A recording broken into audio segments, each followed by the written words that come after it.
Eduardo Levillellati. ¿Cómo estás? Muy bien, para cerrar arriba. Para cerrar bien, para cerrar bien. ¿Pero cómo? ¿No traes buenas noticias, Eduardo? Sí, señor. ¿Qué cosa? Tenemos un nuevo ministro de Economía, 15 días ya desde que lo Sí, los designaron. mercados siguen festejando. Expectativa, claro. Hay expectativa. Frase nunca dicha. El pueblo quiere saber de qué se trata Massa, si tiene un plan, si es estabilización, si es plan lleguemos. ¿Cuál es tu mirada? Mira, anda dando vueltas un plan. No voy a comentarlo como si fuera noticias, para eso lo dejo a ustedes. Pero hay algunas señales de lo que quiere hacer. Están subiendo las tasas de interés, por ejemplo. El Banco Central está obedeciendo y le va a obedecer más cuando tome el control del Banco Central su hombre, Lisandro Clery. ¿Para qué sirve subir tasas? Bueno, sirve para un par de cosas. Primero, para que los pesos se queden en el banco y no salgan a comprar cosas o a comprar dólares.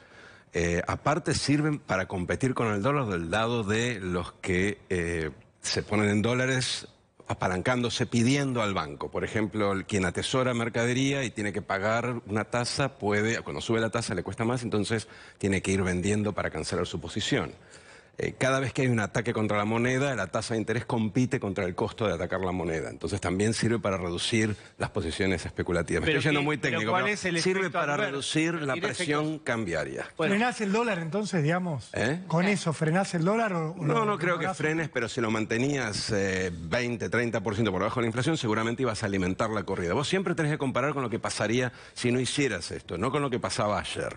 Entonces, ciertamente eso contiene un poco lo que si no habría sido una corrida, bueno, una proyección de lo que vimos con Era una medida ataques. muy criticada por el peronismo cuando no era gobierno. Siempre decía, es recesivo si suben la... Bueno, ahora les toca subir. De las tres que tienen que hacer es la más barata políticamente. Ellos tienen que tocar, ya lo dijimos 20 veces, Sí, pero pero la decilo. audiencia se renueva. Mirta, Claro. diría que el público se repite. Tienen que se tocar tres renueva. variables, o sea, los subsidios para reducir el déficit primario, el tipo de cambio y la tasa de interés para dejar de perder reservas y alimentar la inflación. Entonces, la menos costosa es la tasa de interés. Los subsidios cuestan votos porque todos nosotros estamos acostumbrados a naturalizar las bajas tarifas como si fuera un subsidio permanente. Pero ahí tenés. Y luego, perdón, y después Sí, dale, tenés dale. la tercera, que es la devaluación, que es muy discutida. Yo creo que más se entiende que tiene que devaluar, porque ya no hay más reservas, está perdiendo reservas todos los días. Perdieron creo que 1.000 millones en los últimos días. Pero devaluar se suele ver políticamente como una capitulación. Entonces es muy difícil para un Pues ahí político tiene populista Sí. hacer una devaluación discreta. Es como decir, bueno, tiro la toalla, perdí contra el dice dólar. lo mismo. ¿Eh? La oposición, recién estaba Rodrigo de Loredo, que decía, no, devaluar no. ¿Qué haría devaluar no? Digo, no solo el gobierno, sino que en la oposición están diciendo lo mismo respecto de la devaluación. Bueno, no estoy tan seguro. No estoy tan Los seguro. políticos Los políticos, están diciendo claro, eso, yo hablo de los porque políticos. tiene como Pongámoslo de esta político. forma. En esta situación, ahora siendo oposición, no hay ninguna necesidad de la oposición tomar la bandera de la capitulación. Pero lo cierto es que vos tenés que corregir el tipo de cambio. Lo podés corregir acelerando la devaluación en vez de tener una devaluación discreta. Acelerando la devaluación del oficial, que es algo, te comento, que ya empezaron a hacer. Está pasando. Está habiendo Porque en devaluación. términos... Claro. ¿eh? Está habiendo devaluación. Sí, de hecho, el tipo de cambio real, es decir, comparado con la inflación versus el dólar americano, está recuperándose un poquito. Lo que pasa es que como el dólar americano se está apreciando a nivel global, seguimos apreciando el peso en relación al mundo. Pero, insisto, no, eso hay que decirlo de frente. O sea, esos precios rezagados, tarifas y dólar, en algún punto los vamos a tener que corregir. Bien, pero te llevo a la otra punta, que es, hoy mismo tenés reclamos de piqueteros, etcétera, que están muy justos, más allá del método, del reclamo, ya lo hablamos mucho en el inicio del programa, que si vos devaluás, también hay gente que va a tener menos acceso. ¿Estás devaluando, estás empobreciendo, sí o no? Por ahí vos me dirás, eso sucede de todos modos. Pero ¿cuál es el costo de eso? No, lo que te voy a decir es lo siguiente. Empobrecerte te empobreces si sube la inflación más que tus ingresos. Si sube el dólar más que la inflación, no te empobreces. Salvo que estés midiendo tu capacidad de consumo en Bueno, viajes a Miami. Supone que traccionaría Digo, la inflación. Bueno, si vos entonces subís está el bien, dólar. pero entonces sí es cierto, pero vos vas a subir más el dólar que la inflación. Si subieras el dólar y subiera la inflación exactamente a la misma medida, ¿para qué subís el ¿Y dólar? cómo te garantizas que eso no va a ocurrir? Eso no va a ocurrir. Lo que sabés que va a pasar es que no va a ocurrir porque la indexación al dólar no es 100%. ¿De cuánto es? Nadie sabe Creo que muy escuchamos esto en alguna otra vuelta. Sí, nadie sabe muy bien cuánto es ahora porque ha venido subiendo. Cuando vos no tenés un plan económico, un programa monetario, algo en donde cifrar tus expectativas, la alineación de tus expectativas con el dólar aumenta. Y de hecho lo que está pasando ahora, por el viaje que se pegó el paralelo, pero aparte por el racionamiento de divisas de dólares del Banco Central, es que muchos precios se están dolarizando, a pesar de no tener incluso muchos insumos importados. Entonces, eso te agrava el problema, porque aumenta el traslado del dólar a la inflación. Y eso está sucediendo mientras hablamos. Si no hacemos nada, ese traslado va a ser cada vez más alto. Pero está bien, pero doctor, ¿de cuánto hablamos? 40-50%. Ah, ¿habría que devaluar 40-50? No. Que si vos devaluás, se trasladan un 40 o 50% posiblemente a lo largo de los meses a la inflación.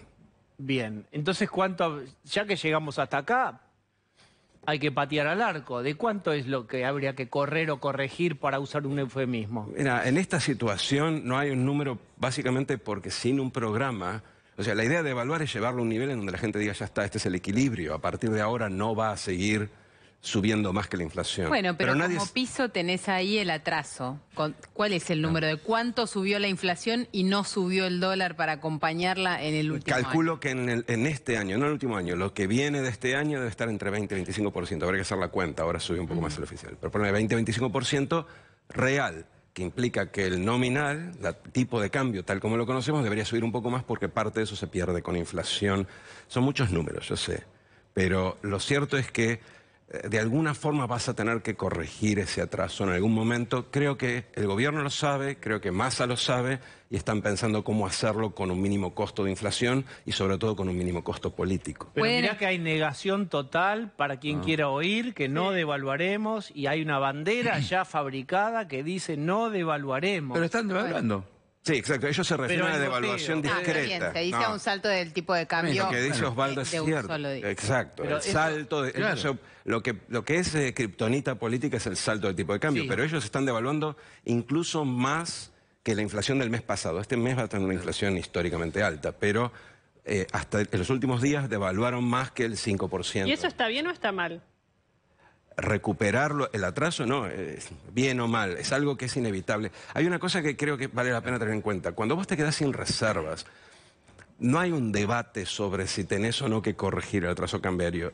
Se tiene que corregir solo porque ya no tenés formas de intervenir. Vos si no lo haces, vamos por la negativa. Si no lo haces, ¿qué pasa? No, el punto es cómo no lo harías. ¿Cómo se hace para atrasar el tipo de cambio? Yo tengo reservas y vendo las reservas. Inundo la plaza de dólares para mantenerlo por debajo de la inflación. Cuando me quedo sin reservas, no puedo hacer eso. Entonces, ¿cómo intervengo? Vendo a futuro, que es lo que hicieron en el 2014, 2015 y están haciendo ahora. Sí. Cuando llego al tope de la venta de futuros, que igual es costosa, ya no tengo cómo intervenir. Entonces la pregunta es cómo justo, pero ya no tengo una discusión, un debate académico sobre si conviene o no. Tengo que ver cómo hago para ajustar, porque ya me he quedado sin reservas. Bien, vos ves finalmente para despedirte ese escenario, ¿ves a Massa consciente de eso? Yo veo a Massa consciente de eso, no sé si todavía han decidido cómo hacerlo y si lo van a hacer. Pero no es inevitable devaluar para vos. No sé si Cristina va a apoyar esto, tampoco, pero creo que no es que son inconscientes. Lo que pasa es que ahí hay una tensión entre las aspiraciones políticas, no solo de Cristina, sino de Massa, y la necesidad de llegar al año que viene y la realidad. No tan maltrecho, exactamente. Estimado Eduardo, muchísimas gracias. A ustedes. Te veremos pronto. Muy bien.